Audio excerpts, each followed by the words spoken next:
Welcome to Logistics Unplugged. My name is Brian Blalock, and I'm your host, and I'm happy to jump in today to all things logistics. So let's pull back the curtain, take a look under the hood, and have a great discussion. And I'm honored today to have the Senior Vice President from BlueGrace Logistics here, Bryce Williford. Bryce, welcome. Thanks for being here. Thanks, Brian. I appreciate it. Thanks for having me back. I guess I did a good enough job the first time to warrant a second invite. Yeah, so absolutely. It's just like getting a second date, right? It always means you did a good job on the first one. Yeah, I'm just glad I'm still the same person sitting in the seat talking to you the second time. So you never know. Welcome back.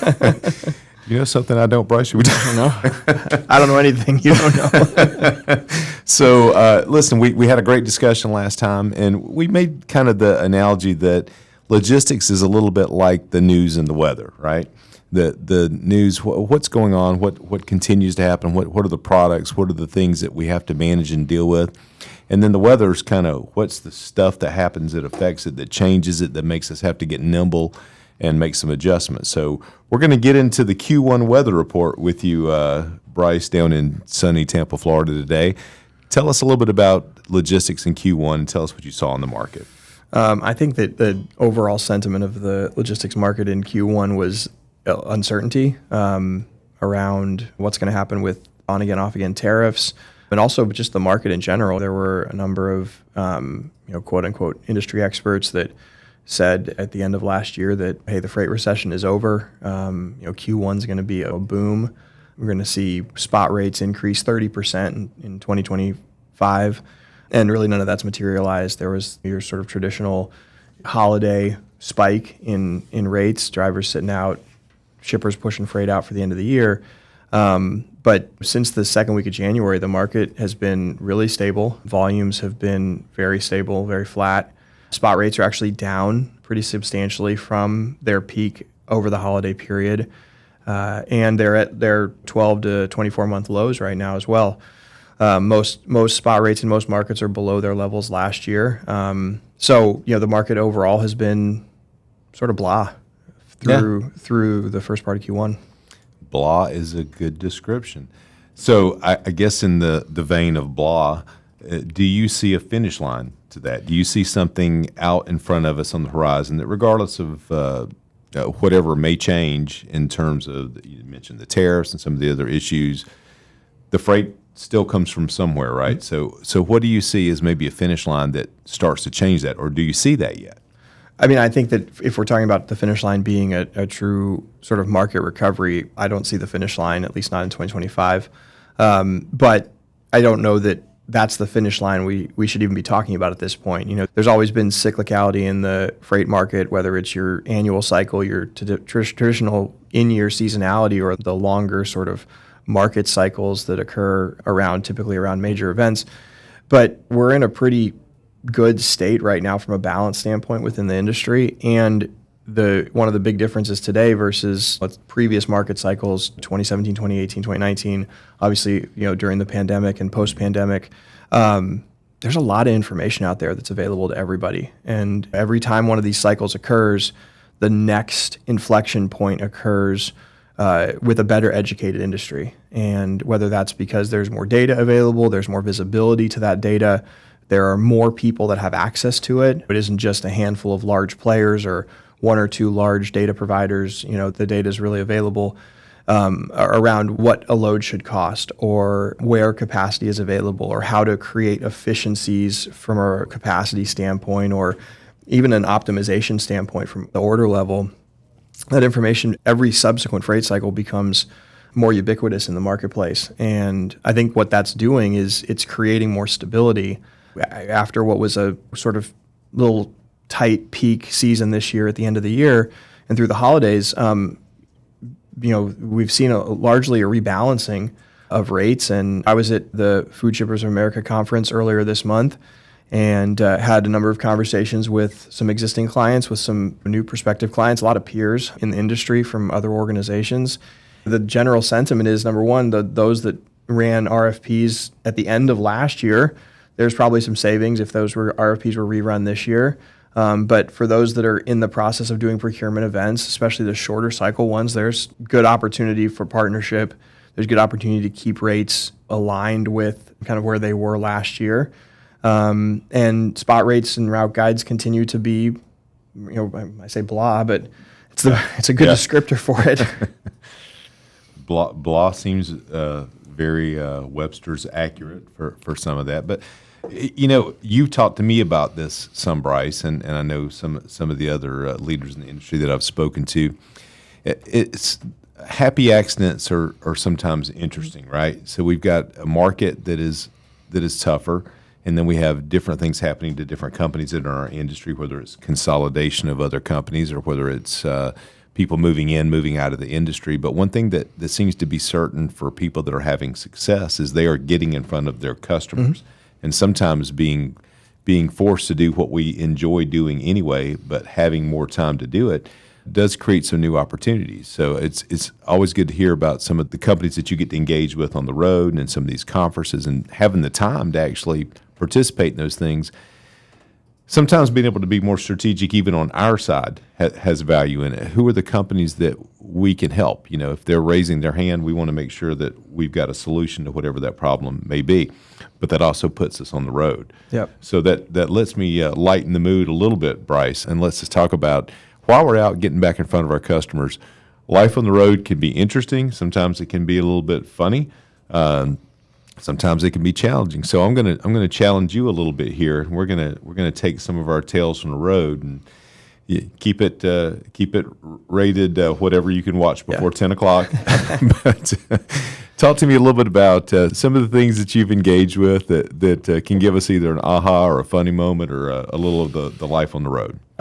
Well, I think I've told this story. I feel like some of the people listening to this are going to have heard this before, but early in my sales career, I'm a new sales rep. I was at C.H. Robinson before I was at BlueGrace, and I was hitting my 100, 150 calls a day, just trying to find customers, drum up business. And you'll talk to anybody, right? And every shipment is a good shipment until you find out it's a bad shipment.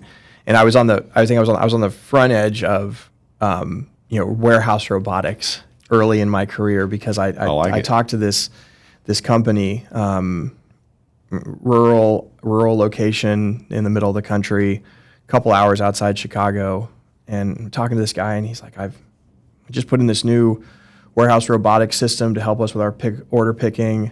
It's changing everything we're doing. He was like, I'd love to come see it. So I'll get on the road, right? I'm new. I want to get out in front of my customers. So I hop in my car and I drive 3 hours outside Chicago to this warehouse, and I meet this guy, and he's just so excited to show me the robotic warehouse system that he's got. And I don't even know what that means at this point. I'm trying to get an image right now. So we go in this warehouse, and I see that he's got all of his inventory in the middle of the warehouse, and around it in a circle is he's dug like a rut in the ground, and there is a cart on like a pulley that goes around in a circle around it. And he was like, it's my robot. That's his robot. And I was like, what? How does it work? And he's got a motor, like a generator, and he turns it on, and the thing moves, and he stands in the middle. He gets the pallet, packs the pallet, gets to the end, wraps it in shrink wrap by hand, right? There's no shrink wrap machine. And robotics at its best. And then the forklift, he grabs his forklift, and he goes and he puts it off to the side, and does the next pallet. That was the robot. And I mean, I was so happy, and I was so new that I just wanted to get his business, and so I was thrilled about this. Keep a straight face. Oh, yeah. I'm like, this is fantastic. And I left, and again, I hadn't been in a ton of warehouses at that point. I'd probably been in the business for 8 months at that point. I don't know. It was not very long. And I was like, is it like this everywhere? I mean, this is interesting. But now, obviously, not the case. But the dude was just so proud of this robot. So that's hilarious. Yeah, it was an interesting sort of get on the road experience. And I don't know. I don't even remember the company's name. I'd have to go look for it. But I wonder if they're still there and if it's gotten better technology now. You might have a little bit more sophisticated robotics for maybe some two. reason. Yeah, there you go. Now? Two trolleys on the car. I'm envisioning, as you're telling me this, I'm envisioning Ferris Bueller and his robotics that he used to turn the alarm clock off and make the shades go up, or Goonies. I don't know if you remember that one or not, but that's the early high tech robotics that we have in the industry. It's like a big bike chain. Just, you can hear it. Last time we talked, I need a follow up. Bryce. Last time we talked, we did a little segment, two freight, truce, and a lie, and we had some interesting stories in there. And one of the ones that you had that was true, that was surprising, was an alligator story that seemed to make the trip on that load. And I got to have a follow up to that. And anyone that listened might want to follow to that. Do you have any idea what happened to that alligator? I have to assume it came to a bad end, because the driver's response to that story, and just for those that didn't hear the first one, just real quick, I had a shipper in Louisiana call me, one of my customers, longtime customer when I was in my previous life, and he's like, "Hey, your truck's here to pick this load up, but the driver's got a live alligator in the back of the truck." I was like, "Really?" That's when I called the driver, and I'm like, "The heck's going on? Why do you have a live? Is this true?" Like, "Oh yeah, I found him on the side of the road. Just tell him to push the freight in. I'm gonna eat it." I was like, "What?" He was going to Ohio. I guess that tells you what happened to the alligator. He did take the freight all the way to Ohio. So I mean, it's a long way. But yeah, I don't know. Obviously we had the driver leave, and I don't know what happened to the alligator, but I got to assume it didn't go well, unfortunately, for the alligager. I could be wrong. Could have gone poorly for the guy. I don't know. I mean, it's the dangerous game, right? So there was a meal somewhere. We just don't know which way the food chain went. Right. It's funny, after you told me that, I can't remember what the restaurant was. There's a Willie's Fish Camp here locally. I don't know if that was where it was or this was later than that, but there was an alligator on the appetizer menu somewhere that I just ate recently, and because of that story, I couldn't order it in good faith, because I was thinking that might have been our friend from a previous load. I have an abnormal fear of alligators. I don't know why. Like I watch like professional golf tournaments, and there's the one golfer from Florida that like he'll just make a move off the course. Like, that's not you. My 2 years here in Tampa, somebody told me, and I'm sure they were messing with me, that when it gets cold, sometimes they'll go into your car where it's warm, and so you got to watch out when you walk up to your car in the morning in the winter and lean back, like check it out. So yeah, it's a weird thing. Now we have the secret backstory on Bryce's move to the West Coast. Give me my rattlesnakes and my scorpions. I was going to say, I think I can spot the alligator and get away from him better than I can the rattlesnake. So you're a braver man than me on that. So I'll get us back into gear here a little bit. We talked about things that are going on in the market now and being flexible to those things. And I want to talk about, as we exit Q1, I want to talk about any of the surprises that you may have seen in the quarter. I know you laid it out. I mean, everyone had a big vision for what it was. I don't think you were surprised by that, because I think we talked about it last time. But tell me anything that surprised you or that you think might have adjusted the market a bit. Or, we talk about the storms. It could be an actual storm, but was there anything that you've seen that really made a difference and changed things in the supply chain? Honestly, I feel like the biggest surprise was there wasn't a surprise, right? I mean, obviously, look, at the end of the day, you can't have this conversation without acknowledging that, like, what's going to happen with tariffs around import and export business in the U.S., and throughout the world for that matter, because obviously supply chains are global. It is an ever-present sort of what's next and what do we do, but you've got to be nimble. We're not setting the policy. We got to figure out how to adapt to it. Supply chains are global. That's not going to change. And so I think that's a sort of omnipresent situation that we have to be aware of. But the biggest surprise in Q1 was that there wasn't a big surprise, right? Like there was some weather early, and I know that had some impacts in certain areas, but it wasn't like polar vortex or snowmageddon a couple years ago that would like shut down good big bunch of the country. And so now what we're seeing is your traditional seasonality starting to come into play, right? Produce season is kicking off. Floral shipping out of South Florida. We're in the produce space. Produce produced or grown in the southern part of Texas, southern part of Arizona is transitioning to other areas. I was just out in California last week with a couple of customers, and we're seeing that transition of produce that's grown in Arizona move up to California, South Texas moving to Florida, and then that'll slowly sort of step up the southeast into Georgia and the Carolinas as we move into warmer temperatures. But that's normal, right? This is what a normal seasonal cycle looks like in the market. And we saw a little bit of that last year. It looks much of the same this year, right? If you look at some of the rate trends and capacity trends, very similar trending so far through this year. And, summer is right around the corner, which is crazy to think about. That it's almost 2025 summer, right? Kids are going to get out of school. Summer vacations are going to start happening. Baseball just started yesterday, right? First pitch. So things that are shipped more during the summer are starting to ship now, whether that's food and beverage or outdoor, equipment and supplies. Construction season is up. The only area where we're seeing sort of movement from a spot rate standpoint right now, an upward basis, is flatbed spot rates throughout the country, and that's normal. Yep. Right now, this is when construction season kicks off. All the big projects you see outside in areas that can't do those projects during the winter because of snow or cold are starting to kick off now. So, that's normal, and that's what we're seeing in the market today. And I believe that's what we're going to see throughout Q2 as well. There's always that midsummer, end of Q2. A lot of companies, their fiscal year ends are end of Q2, so they'll push freight out to recognize the revenue for it at the end of the quarter.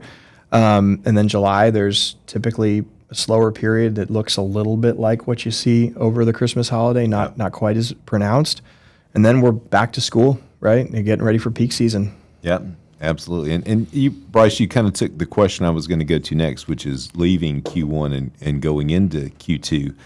And you had referenced earlier, and I'm curious your thoughts on it. We talked about technology and how some of that fits into our industry and how it's changed. And we're not talking about that advanced robotic system that your friend had earlier. Yeah. But as we get into automation, as we get into order level management, in the need to do things differently in our market, have you seen a lot of, from the order level out, looking at whether it's pool distribution or whether it's looking at the repositioning of freight so that we're able to hit some of that just-in-time delivery? Have you seen that affect the market more in the technology that helps us figure out when we can do it? Are you seeing that?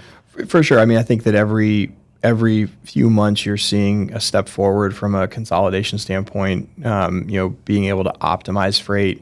There's more players that do it. There's more companies that are willing to talk about it.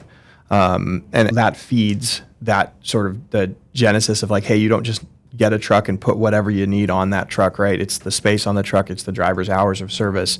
Those are the commodities that you're playing with, not just, the truck itself. So I'm definitely seeing more of that. And I also think that as there has been a lot of uncertainty around tariffs, a lot of inventory has been pulled forward. There have been a lot of imports that have already come into the country that are now sitting, waiting to be used. Companies don't want to end up in the same situation they were post-pandemic when they couldn't get supplies, or having to pay additional costs for those supplies. And so now there's a lot of inventory that's waiting to be sold that's already here, which is going to keep supply chains flowing, at least in the short term, as we move into, again, some of the more traditional summer period of the market. Yep, without question. And it's always interesting to me to see how we have to flex from one thing to another. You mentioned, we don't have to have an opinion. In fact, we can't have an opinion on whatever may happen that changes the supply chain. We just have to move the goods regardless of that, right? So sometimes that is nearshoring. Sometimes that is, like you said, inventory management, to where people are holding more product in locations to hit just-in-time delivery. So I guess my question to you is going to be this. If we want to make sure that we can give people a little bit of a nugget, some of the shippers that might be listening today, to prepare themselves strategically for what we have in front of us, what are some of the steps that a shipper can take that can help them be better ready for what we at least know is here for now?